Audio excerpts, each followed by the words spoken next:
여러분, 사무엘이 얼마나 대단한지 성경은 이렇게 얘기합니다. 시편 99편 6절에 보니까 그의 제사장들 중에서는 모세와 아론이 있고 그의 이름을 부르는 자들 중에는 사무엘이 있도다. 여러분, 사무엘과 모세를 동급으로 성경은 계속 생각합니다.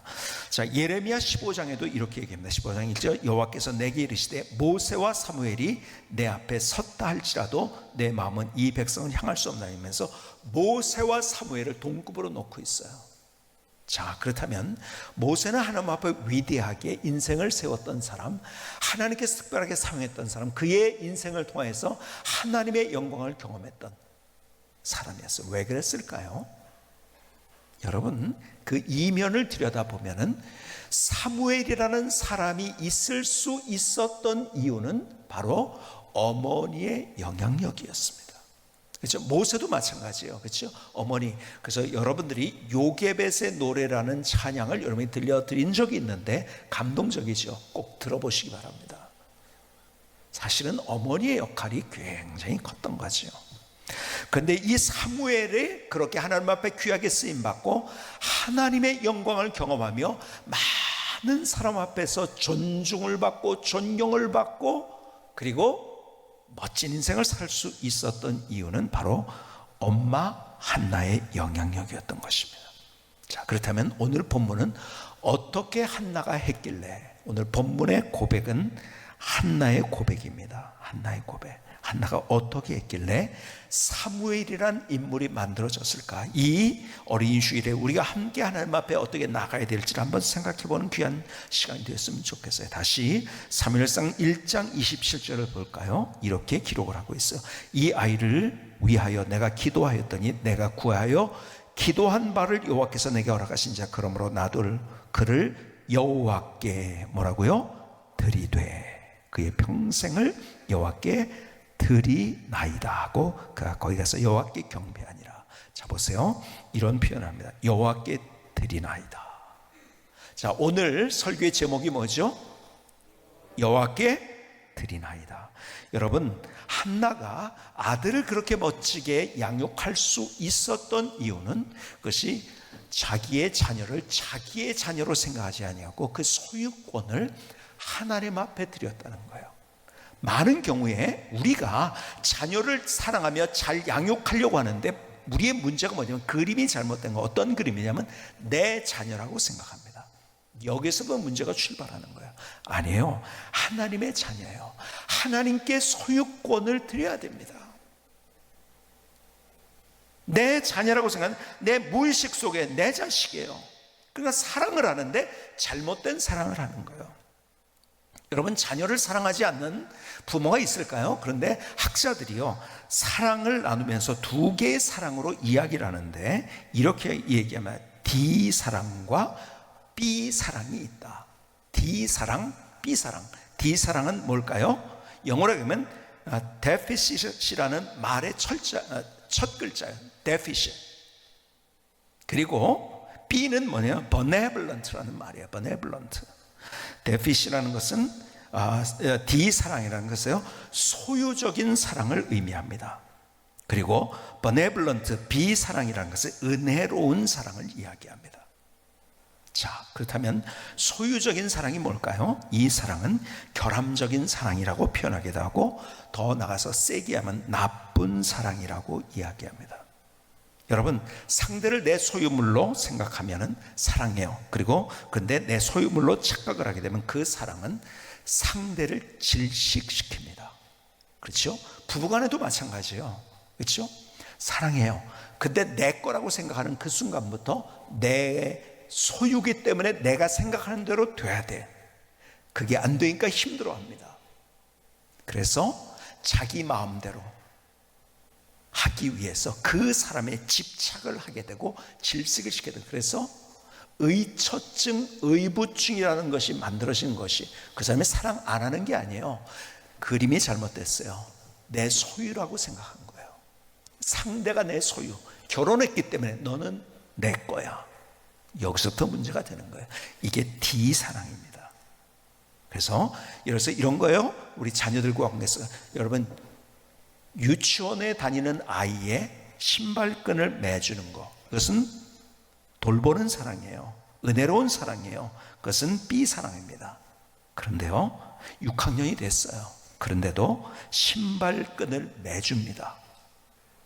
그런 것을 정신분석에서 이렇게 표현합니다. 6학년이 됐는데도 신발끈을 매주는 것을 정신분석에서 이렇게 얘기합니다. 어린이 자치심에 대한 모독이다.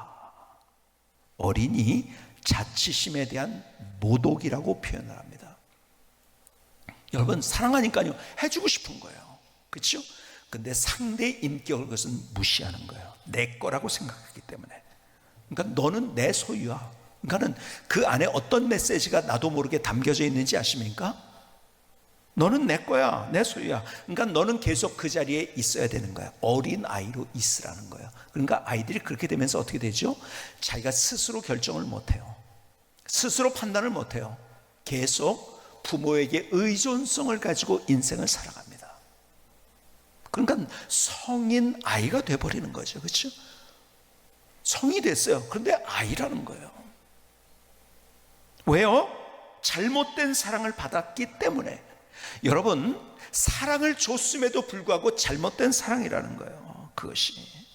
그러니까 그 잘못된 사랑은 어디에서부터 출발되는지 아십니까? 내 자녀가 내 소유라는 데서 나도 모르게 내 소유이기 때문에 내 마음대로 내가 돌봐주고 내가 해서, 여러분, 목숨까지도 줘요. 내가 아이를 위해서 모든 것들을 다 해줘요. 그러니까 헬리콥터 맘이라는 표현도 요즘 하잖아요. 뭐예요? 대학에 갔는데도요, 점수가 열심히 했는데 안 나왔다고요. 엄마가 대신해가지고 뭐 해주죠? 교수한테 가지고, 아니 애가 이렇게 했는데 수업 잘 참석했고 뭐 어쩌고 저쩌고 했는데 왜 D가 나왔느냐, A가 안 나오고 학점이. 여러분, 그거는요 애를 도와주는 건가요? 애를 무시하는 거예요. 어린아이로 남게 하는 거예요. 그것은 그 인생의 자치심에 대한 모독을 하고 있는 거예요. 그 아이는 제대로 자라갈 수가 없어요. 그래서 우리의 자녀들, 우리가 먼저 이 그림이 있어야 돼요. 자녀는 내 소유가 아니에요. 한나가 잘했던 게 그거예요. 내 거 아니에요. 주님께 드립니다. 주님 것입니다. 그럴 때요, 제가 늘 이런 얘기를 합니다. 어린 아이들은요, 여러분들 개를 끌고 다니듯이 줄에 매어가지고 애를 끌고 다니면 안 돼요. 제가 늘 방목을 하라고 하죠. 그렇죠? 그럼 방목이지만 울타리 있어야죠. 방목을 할 수 있는 것, 하나님의 소유권을 맡겨두니까 하나님이 책임져 주셔요. 더 기도할 수 있고 더 맡길 수 있고, 이게 믿음인 거예요. 내가 하려는 것은 믿음이 없는 거예요. 그것은. 그렇죠? 못 믿어온 거예요. 하나님이 어떻게 하실 것을 못 믿어온 거예요. 내가 다 하려고 해요. 여기서부터 자녀들은 망가지기 시작한다는 거예요. 자, 그런데 보세요. 오늘 본문에 한나가 이렇게 계속 고백을 하는 거예요. 그러므로 28절은 그러므로 나도 그를 여호와께 드리되 그의 병사를 여호와께 드리나이다 하고 그가 가서 여호와께 경배하니라. 자녀들에게 보여준 게 있어요. 그 아들에게 계속해서, 여러분, 요 한 장면뿐만 아니라 성경에서 2장에 나오면서도 그가 하나님 앞에 기도하고 예배드리고 하면서 그가 어떻게 했냐면 믿음의 유산을 물려줬어요. 자, 그러니까 제가 드리려는 말씀 벌써 이해를 하시죠? 우리 아이들이 어려서부터 그렇게 성장하게 되면 신앙, 믿음으로 사는 것이 너무 자연스러워. 그러니까 신앙과 믿음으로 사는 것이 너무 아이고 힘들어가 아니라 너무 자연스럽게, 왜? 부모가 그런 신앙의 유산을 물려주면은, 신앙을 물려주는 것은 갑자기 옛다 신앙의 유산, 이게 아니에요. 여러분들이 양육하는 그 과정에서 같이 삶 속에서 스폰지와 같은 그들의 마음 속에 계속해서 믿음을 담아주는 거예요. 그걸 빨아들이도록 내가 그 삶이 되어서 내가 그렇게 삶을 살아가면서 자연스럽게 신앙과 믿음을 그들의 가슴 속에 적셔줘야 되는 거예요. 여러분, 우리가 우리의 자녀들을 양육하면서 첫 번째 중요한 우리의 그림, 이 그림 그려야 돼요. 첫 번째 뭐예요? 소유권을 하나님 앞에 드리는 거예요. 두 번째, 내가 다른 유산이 아니라 믿음의 유산을 내가 물려준다는 나의 삶을 살아야 되는 거예요. 그런데요, 정말 중요하기 때문에 제일 마지막에 말씀드렸죠. 정말 중요한 것. 오늘 본문 27절을 다시 보시겠습니까? 이렇게 말씀합니다. 이 아이를 위하여 내가 기도하였더니 내가 구하여 기도한 바를 여호와께서 내게 허락하신지라. 뭐예요? 여러분, 이 장면뿐만 아니라 다음 장 2장에서도 한나는 기도합니다. 아이를 낳기 전에 기도합니다. 그의 기도는 자녀를 향한 눈물의 기도. 아이를 낳기 전서부터 아이를 양육하면서 계속 그는 눈물의 기도를 드렸던 거예요. 그것이 그 열매였던 거예요. 여러분, 우리가 아이들에게 잔소리하려고 하고 싶어져 할 때 우리가 더 한 번 더 해야 되는 게 뭔지 아세요? 기도예요. 그것이 눈물의 기도를 통해서 우리의 자녀가 아름답게 세워지는 거예요. 여러분, 우리의 자녀들이요, 그냥 뭐 좀 더 잘 가는 애도 있어요. 그러나 얼마나 사연들이 많나요? 자녀를 양육하면서 자녀들이 잘못된 길로 가기도 합니다. 넘어지기도 합니다. 아니, 왜 저런 짓을 할까? 그런 일들을 하기도 합니다. 좀 신앙생활 좀 잘했으면 좋겠는데 내 마음대로 하지 않냐고 세상을 쫓아가기도 합니다. 그럼에도 불구하고 그 모든 과정들이 있지만 그럼에도 불구하고 눈물의 기도로 양육한 그 자녀들, 마침내 하나님 앞에서 그 인생을 멋지게 아름답게 귀하게 만들어주는 거예요. 여러분, 정말 우리가 자녀를 위해서 가장 소중한 것이 있다면 그들을 위해서 우리의 눈물의 기도를 드리는 것. 여러분, 우리에게 주신 사명이 하나가 있다고 한다면 많은 사명들이 있죠. 교회 사명도 여기 있지만 그러나 우리에게 자녀를 주셨다는 것은 자녀를 향한 하나님의 사명을 우리에게 주신 거예요. 그렇죠? 잘해야 돼요. 그래서 다음 세대가 이어지도록 해야 돼요. 우리가 다음 세대가 힘들다, 어렵다, 어쩌다 많이 그러지만 결국 책임이 누구인지 아세요? 제일 1차적인 책임 부모에게 있는 거예요. 그들을 믿음의 자녀로 키우기 위해서 정말 눈물의 기도, 그럴 때 거기서 아름다운 역사를 경험하는 거예요. 여러분, 홍정일 목사님께서 선교사를 많이 파송하고 그분의 영향력 때문에 선교사로 간 분들이 많이 있어요. 수년 전에. 그런데 연락이 오기 시작하는 거예요. 이메일이 오고 전화가 오고, 목사님 이제 은퇴하면서 한국 들어가게 됐습니다 하는데 보니까요, 아니 선교사님들 갈 데가 있나요? 준비된 게 없는데요. 야, 이거 어떡하지? 그때 한 대 콱 맞은 것 같더래요. 야, 큰일 났다, 이거 준비해야 된다. 그래서 그때서부터 한 10년 가까이 됐나? 10년. 그때서부터 홍정길 목사님이 그 선교사들을 위해서 준비하기 시작했어요. 뭘 준비했느냐? 그들이 살 수 있는 집, 땅을 싼 곳에 마련하고, 그리고 거기에다가 좀 개인이나 교회나 단체들이 후원해가지고 조그만 집 하나씩을 줘가지고 선교사님들이 마지막에 노후에 머물 수 있는 그런 타운을 만드는 구상을 하고 기도하기 시작했어요. 그러면서 그걸 하면서 선교사님들이 와서 같이 기도할 수 있는 그런 공간, 그리고 예배 드릴 수 있는 공간을 만들어야지. 예배당을 잘 만들어야겠다. 그러나 뭐 예산 많이 들이지 않고 그냥 그 작은 공동체가 예배 드릴 수 있는 그런 예배당을 잘 졌으면 좋겠다고 기도하고 있는데 너무 기가 막힌 교회가 세워졌어요. 여러분, 세계적인 교회가 그런데 만들어졌어요. 단순하고 조그만 교회를 만들려고 하는데 세계적인 교회, 조그맣지만 세계인이 찾아오는 교회가 됐어요. 그 교회 이름이 뭐냐면 생명의 빛 예수마을 교회예요. 한번 보시겠습니까? 내부만 좀 여러분이 보는 것보다 훨씬 더 기가 막힌 교회예요. 홍송이라는 것으로 만들어진 거예요. 저게다 홍송, 구할 수 없는 홍송으로. 근데 저기에는 눈물 나는 스토리가 있어요. 홍정일 목사님이 그걸 지으신 다음에 얼마 후에 한번 여기 와서 이거 구경하라고 한번 그래서 한번 갔어요. 개인적인 얘기를 들으면서 제 마음속에 얼마나 눈물을 흘렸는지 몰라요. 여러분, 그것은 두 가정의 기도가 같이 만난 거더라고요. 하나의 스토리는 이런 스토리, 두 개의 스토리가 만난 거예요. 하나의 스토리는 이거예요. 홍정일 목사님의 친구 가운데서 미술, 그림을 그리는 화가가 있어요. 유명한 화가예요. 그래서 파리에서 활동을 했어요. 젊었을 때 결혼할 때 그 친구 화가가 결혼식 할 때 본인이 축가를 해줬다고 하더라고요. 친한 친구였었죠. 근데 아들이 하나 있었어요. 아들이 자라면서 어느 날 이제 대학을 가게 된 거죠. 대학을 가는데 그 대학을 가는데 아들이 그러더래요. 저 건축을 전공하고 싶은데 해도 되겠습니까? 가족들이 다 모인 데서 그렇게 질문하더래요. 그래서 아니 네가 원하면은 건축 얼마든지 하지. 내가 뭐 건축하는 거 네가 만약에 그거 원하는 거라면 그거 하는 거야. 근데 왜 그런 얘기를 그렇게 물어봐 그랬더니 이 아들이 하는 얘기, 저는 우리 부모님이 할머니 할아버지가 그리고 가족들이 저를 위해서 얼마나 기도한지를 알고 있습니다. 그런데 저를 위해서 기도할 때 목사가 되라고 기도하지 않았나요? 그렇게 질문하더래요. 아니야 너를 위해서는 정말 눈물의 기도로 여기까지 왔지만은 그럼에도 불구하고 너를 목사가 되라고 기도한 적은 한 번도 없어. 네가 원하는 거 하면 돼. 그래서 거기에서 허락을 받고 그는 목사가 될 생각도 했었지만은 그러나 거기에서 건축을 하기로 결심을 합니다.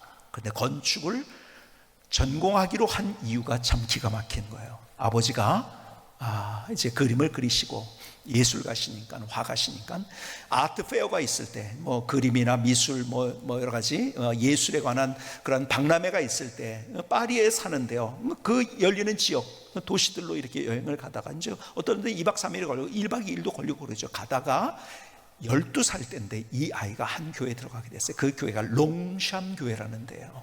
2차 대전이 맞춰진 후에 동네의 교회가 다 무너져 가지고 그 주민들이 같이 헌금을 했어요. 그리고 이걸 좀 교회를 짓자는데 그 당시에 최고의 건축가에게, 설계가에게 이걸 맡긴 거예요. 근데 그 사람은요 너무 할 일이 많아가지고 이걸 돌아볼 겨를이 이러면 너무 간절하게 이야기를 하니까 그 교회, 조그만 교회인데 그 교회당을 짓게 된 거예요.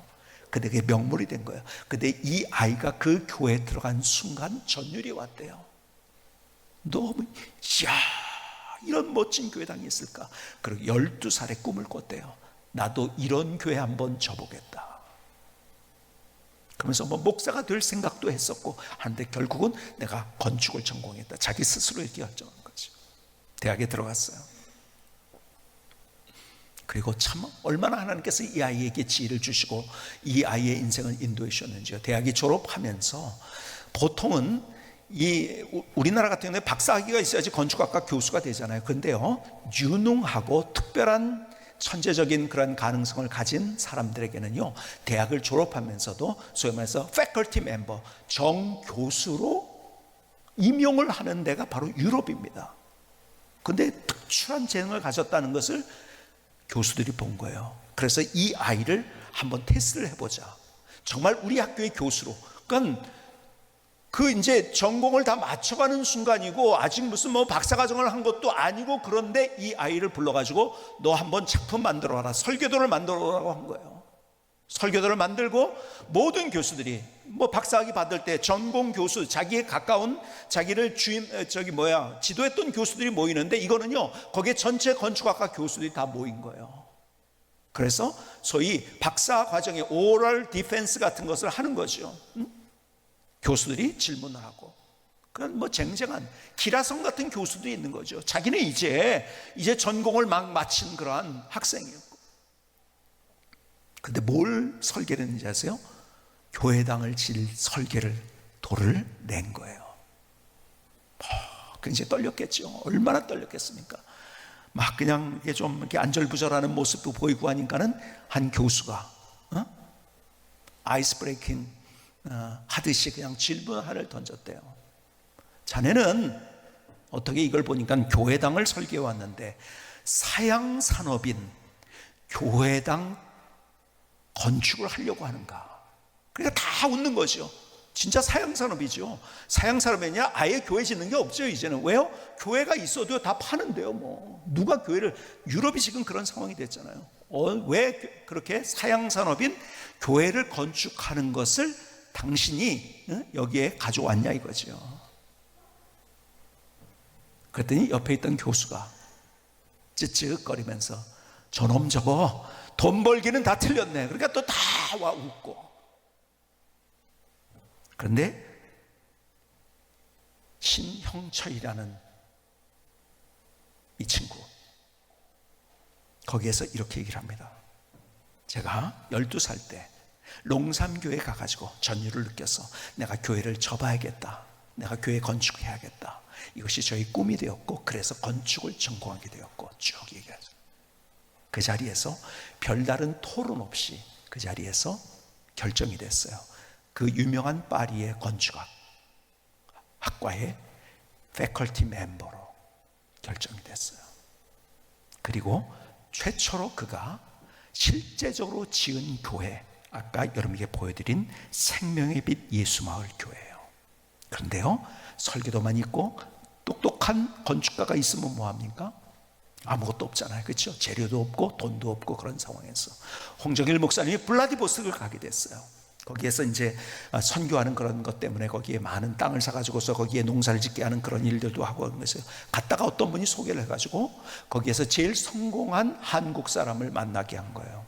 왜냐하면 거기서 건축을 좀 해야 되고 집을 지어야 되고, 이분한테 물어보면 어디에다 어떻게 하면 좋을지 좋다고 해가지고서 그분을 만났는데요, 이 홍 목사님이 이분을 만나보니까 얼마나 거칠은지요. 무지하게 거치는 분. 왜냐하면요, 한국에서부터요 별의별 꼴을 다 보고서 뭐 술집에 삐기도 하고 뭐 그냥 술집도 했다 망하고 조폭색에 들어가기도 하고 막 이러면서, 근데 결국은 어디 왔냐면 블라디보스토크에 와서 건축을 하면서 또 호텔 사업을 하면서 크게 성공한 사람인 거예요. 그러더니 만나서 얘기하다가 홍정길 목사님에게 그러더래요. 헤이 목사, 님도 제대로 안 한대요. 하도 말이 얼마나 거치는지. 헤이 홍 목사님인지 아이가 홍 목사인지 그러면서 아이가 교회 건축 안 하나요? 그러더래요.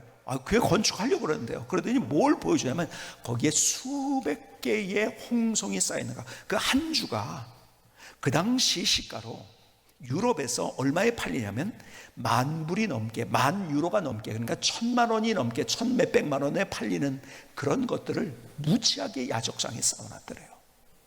이걸 가지고 지으라고. 홍 목사님 속으로 아유, 이걸 가지고 비싼 거 아시니까요, 이걸 가지고 어떻게 짓나 그러고서 이건 교회를 진다는 말은 하고서 이제 오신 거예요. 지금은 그 홍성을 거래조차도 못하면, 법에서 이제는 거래도 못하게 묶어놨어요. 그 바로 직전이었던 거죠. 스토리가 참, 이 얘기를 하자면요 오늘 아주 밤샐 얘기인데요, 다는 못하더라도. 근데 어쨌든 그러면서 이분이 한국에 나와가지고 홍 목사님을 다시 찾아왔더래요. 홍 목사님 교회 안 줘요? 그러더니 줘야죠. 그거 갖다가 좀 하라고. 그러니까 이제 그제서야 홍 목사님이 물어본 거예요. 그러면 그거 얼마에 팔 거냐고. 그랬더니요, 이 사람이 소리를 냅대 지르면서 이 목사 양반 이거 말귀도 못 알아듣네. 내가 언제 이걸 판다고 그랬어요. 그냥 주는 거지 그러더래요. 아니 그냥 주다니 그 무슨 말이에요?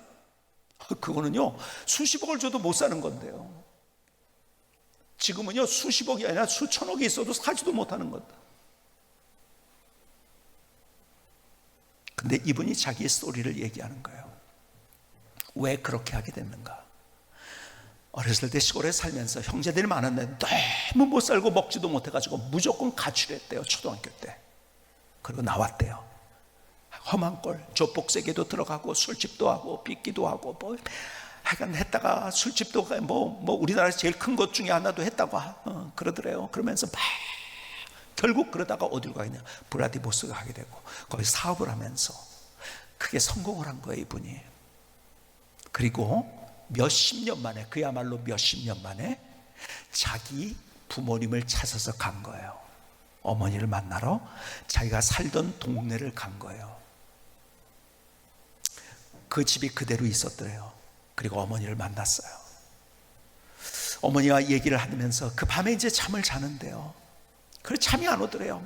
자다 깨다 그러는데요, 어머니가 새벽녘에 갑자기 일어났더니 어딘가 가시더래요. 크리스마스 이브였대요. 눈이 왔대요. 어디를 가시나? 자기가 그냥 잠결에 그냥 위에 돗바 하나 걸치고서 어머니가 어디로 가시나를 쫓아갔대요. 갔더니 가시는 곳이 교회당 안으로 들어가시더래요. 그러니 거기서 새벽 기도를 하신 거였죠. 그리고 1시간 2시간 거기서 기도를 하는데, 자기는 뒤에서 톱밥난로가 이게를 떼고서 이제 거기서 예배를 드리고 있었는데, 뒤에서 이렇게 보니까요 어머니가 제일 끝까지 그렇게 기도를 하고 계시더래요. 그런데 기도의 내용을 자세히 들어보니까 자기 이름을 부르면서 눈물을 흘리면서 그렇게 기도를 하시더래요. 내가 여기까지 와가지고 내 힘으로, 내 가진 것으로, 내 재능으로, 내 능력을까지 온 줄 알았는데, 이 어머니의 기도가 있었구나. 신앙도 제대로 없으면서 그걸 막 깨닫게 된 거죠. 같이 어머니를 모시고 다시 왔대요. 그래서 어머니한테 질문을 이렇게 했대요. 엄마, 언제부터 나를 위해서 그렇게 기도하기 시작했어요? 그랬을 때 어머니의 대답, 네가 가출하는 그날, 네가 없어져서 너를 찾으러 동네방네 여기저기 뒷동네 앞동네 다 다니다가 밤이 지나고 새벽녘이 거의 다 됐는데 불빛이 하나 있더래요. 그래서 불빛을 찾아서 갔대요. 갔더니 교회더래요. 그때 처음 교회를 들어갔대요. 처음 교회라는 데를 이 어머니가 들어갔대요. 그때 들어갔던 그때서부터 이 아이를 위해서 기도하기 시작했어요. 내가 그때서부터 너를 위해서 수십 년을 기도했단다. 야, 어머니 기도했구나. 그래서 어머니는 이제 처음으로 자기 집으로 이제 블라디보스톡에 좋은 집이 있고 뭐 집 짓는 사업도 하고 그러니까 어머니를 초청해서 한번 와보시라고. 그래서 마지막 가시면서 어머니가 마지막 말씀이 이거였대요. 야, 너는 제비처럼 네 집만 그렇게 짓고 사는구나. 그러지 말고 교회당 하나 줘.